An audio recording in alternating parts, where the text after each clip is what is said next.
नमस्कार दोस्तों, कैसे हो आप सब। आशा करती हूँ आप लोग ठीक होंगे। तो आज सुनाएंगे आप सभी को ललनवा सुहाग गीत। बेटी सुहाग गीत है, सुनिएगा और बताइएगा कैसा लगा। तो चलिए देर न करते हुए सुनाते हैं ये प्यारा सा ललनवा गीत।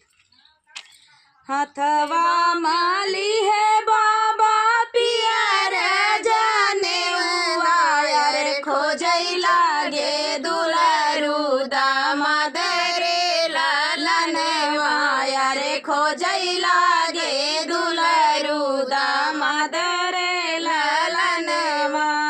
हथवा माली है बाबा पियर जाने रे खोजई लागे दुलरू दामाद रे ललनवा रे खोजई लागे दुलरू दामाद रे ललनवा। कब तू ही गया बाबा, कब तू ही लौटा रे कैसे हेरा दुलरू दामाद रे ललनवा रे कैसे हेरा दुलरू दामाद रे ललनवा। कब तू ही गया बाबा, कब तू ही लौटा रे कैसे हेरा दुलरू दामाद रे ललनवा रे कैसे हेरा दुलरू दामाद रे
मचिया ही बैठी है माया त बेटा से अरज करई हो बेटा चला जात्या बहिनी के देश बगरे लाइया वाऊ हो बेटा चला जात्या बहिनी के देश खबर लाइया वाऊ हो मचिया ही बैठी है माया त बेटा से अरज करई हो बेटा चला जात्या बहिनी के देश खबर लाइया वाऊ हो बेटा चला जात्या बहिनी के देश खबर लाइया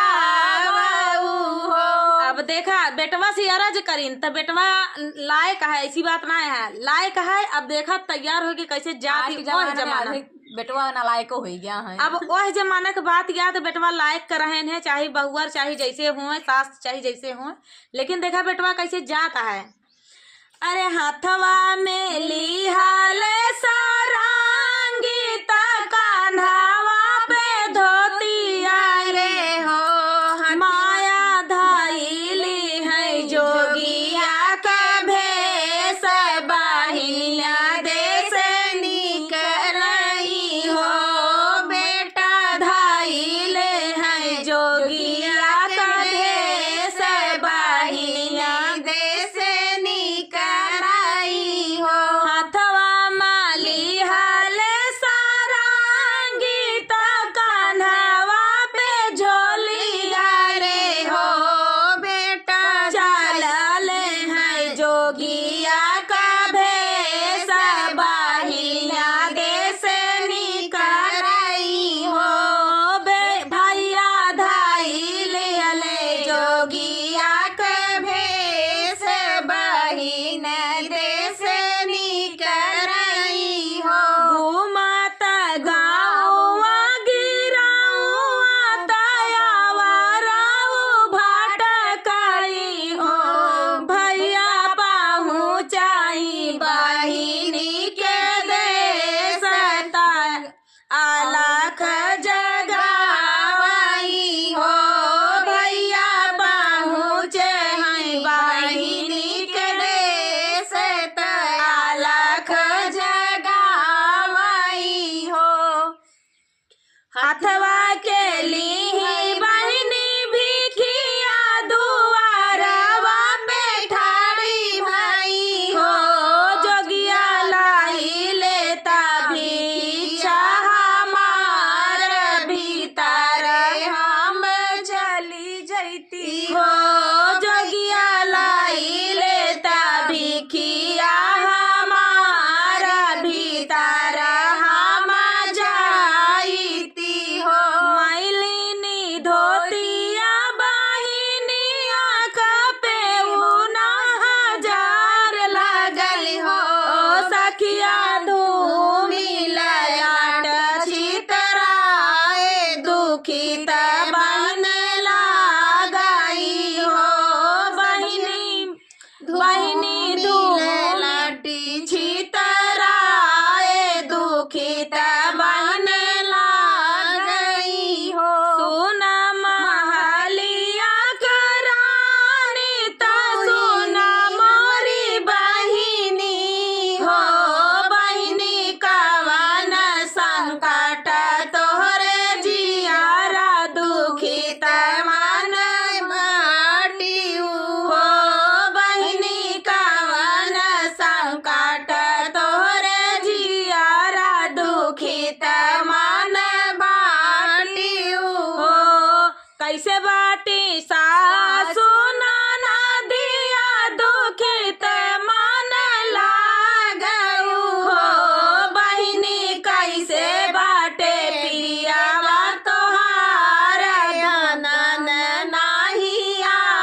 दुख बड़ा बाटैया नन हम जाबई हो माया बहिनी के दुख बड़ा बाटैया नन हम जाबई हो लैली है डोलिया कहाँ रवा बहिनिया नैनी करई हो सखिया पहुँचे हैं बहिनी के देश दुआरिया बहिनी बोलाई हो सखिया पहुँचे हैं बहिनी दुआरिया बहिनिया बोलाई हो तू ही मोरी बहिनी से बहिनी तू आई मोरी बहिनी हो बहिनी चला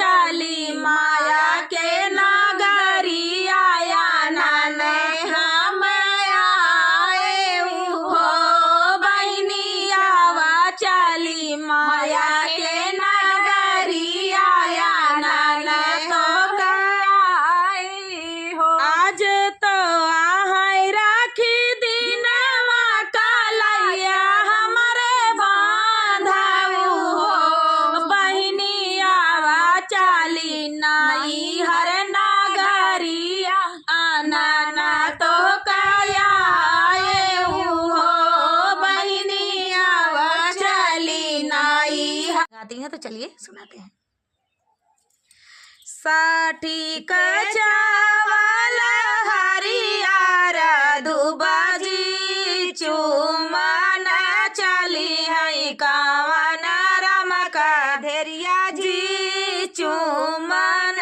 चली है कावन रमका धेरिया जी साठी कचावल हरियर दुबाजी चुमन चली है कावन रमका धेरिया जी चुमन चली है कावन रमका धेरिया जी साठी कचावल हरियर दुबाजी साठी कचावल हरियर दुबाजी चुमन चली है माहेश्वरम का धेरिया जी चुमन चली है माहेश्वरम का धेरिया जी साठी कचावल हरियर दुबाजी चुमन चली है कावन रमका धेरिया जी चुमन चली है कावन रमका धेरिया जी साठी कचावल हरियर दुबाजी साठी कचावल हरियर दुबाजी चुमन चली है किसन रमका धेरिया जी चुमन चली है किसन रमका धेरिया जी साठी कचावल हरियर दुबाजी साठी कचावल हरियर दुबाजी चुमन चली है कावन रमका धेरिया जी चुमन चली है कावन रमका धेरिया जी साठी कचावल हरियर दुबाजी साठी कचावल हरियर दुबाजी चुमन चली है साचिन रमका धेरिया जी चुमन चली है साचिन रमका धेरिया जी साठी कचावल हरियर दुबाजी चुमन चली है कावन रमका धेरिया जी चुमन चली है कावन रमका धेरिया जी साठी के चावला हरियर दुबाजी चुमाना चली हैया अंसरम का धेरिया जी चुमाना चली है शिवा मारम का धेरिया जी चुमाना चली है शिवा मारम का धेरिया जी साठी का चावला हरियर दुबाजी चुमाना चली है कावन रम का धेरिया जी। तो दोस्तों ये प्यारा सा चुमावन हल्दी चुमावन गीत आप सभी को कैसा लगा? जो मड़ाई में बन्नी बनना को चुम्मा जाता है, दूब दूब और और हल्दी से। होती है, उसमें तेल भी होता है और उसी से चूमा जाता है। यहाँ यहाँ यहाँ माथा चूमते हैं कन्याएं। तो ये गीत है हमारे यहाँ ये गीत उत्तर प्रदेश में ये गीत गाई जाती है। और कहाँ कहाँ ये गीत गाया जाता है आप लोग कमेंट करके जरूर बताना कि हमें भी पता चले कि आप सबके यहाँ कहाँ कहाँ ये वाला गीत गाया जाता है। तो चलिए दोस्तों, जो पुराने संस्कार होते हैं, जो पुरानी रीति रिवाज हैं और जिस विधि विधान से शादी होती बंद है हो जा रही है उसको चालू कर रहे हैं। तो ऐसी बात नहीं होना चाहिए, क्योंकि पुराना रीति रिवाज की जो शादी होती थी बहुत ही अच्छा लगता था। तो वो बहुत ही अच्छा लगता था जो पुराने ढंग से लोग शादी करते थे पुराना। हमें तो बहुत अच्छा लगता है। आप लोग इसको अभी आगे भी बढ़ाएं। जो कोई हाल में शादी कर ले रहा है, कोई भाग के शादी कर ले रहा है, कोई कैसे शादी कर ले रहा है, तो इसलिए बंद हो जा रहा है। हाँ। तो चलिए दोस्तों, तब तक के लिए नमस्कार।